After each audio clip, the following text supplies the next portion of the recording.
सान्तिपुर फुंखा इन्टारप्राइज बाजार शोरूमा फुजानि थाखाय गिदिर अफार लानानै फैदों।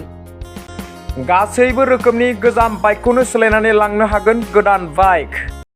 सान्तिपुर बाजारनि भुटान रडनि साखाथियाव थानाय फुंखा इन्टारप्राइज बाजार शोरूमा बाइक सालायनो मोजां मोनग्राफोरनि थाखाय फुजानि गेदेर अफार लानानै फैदों।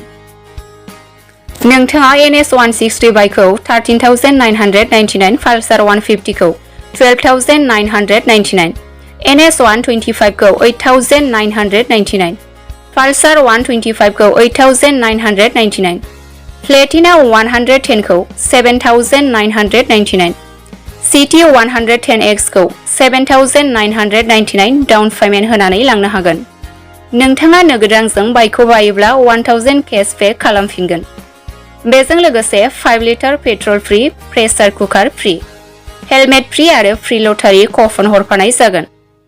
लटारिनि सेथि बान्था वाशिं मेसिन, नैथि बान्था रिफ्रिजारेटर फ्रिज, थामथि बान्था एन्ड्रइड टिभि, ब्रैथि बान्था स्मार्ट वाच आरो बाथि बान्थायाव दं एन्ड्रइड फन। लोगोसे नोंथाङा बाइकखौ मोनलांनो लाबोफानांगोन आधार कार्ड, पेन कार्ड आरो बेंक एकाउन्ट। अब्लालाय मानोथो नेनानै थाबावनो? थाबैनो सुलुद लादो।